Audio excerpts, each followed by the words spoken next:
Second layer अगर हम बनाना चाहें, पहले आउटपुट लेयर बना लेते हैं। इनपुट लेयर बन गया, अब आउटपुट लेयर बना लेते हैं।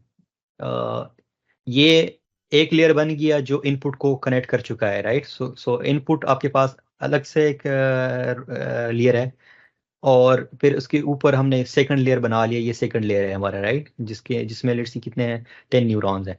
तो 10 को कनेक्ट करेगा 10 के साथ। फिर हम इधर रख रहे हैं 20।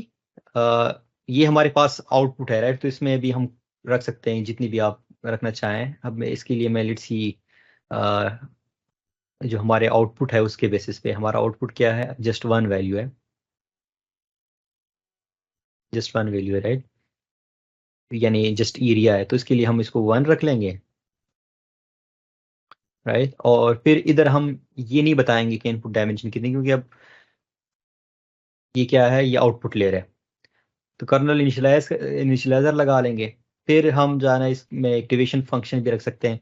जिस तरह से अभी इसमें रेलो है, लेकिन सिग्मॉइड का हमने सुना था, सिग्मॉइड रख ले बेशक। ये एक्टिवेशन फंक्शंस क्यों यूज करेंगे और मैं चेंज क्यों कर रहा हूँ, ये हम डिस्कस करेंगे इन अ व्हाइल। लेकिन अब हमारे पास सेकंड लेयर भी बन गया, थर्ड लेयर सॉरी, जो कि कनेक्ट कर रहा है आपके लास्ट लेयर को, राइट। इसमें मैं अगर चाहूँ 2-3 लेयर्स और वेट कर सकता हूँ, जस्ट अगर दरमियान में मैंने कोई लेयर बनानी है तो मैं इसमें ये ऐड करता जाऊंगा। और लेट्स सी मैं इसका रख रहा हूँ न्यूरॉन्स 30, या इससे भी ज़्यादा आप रख सकते हो।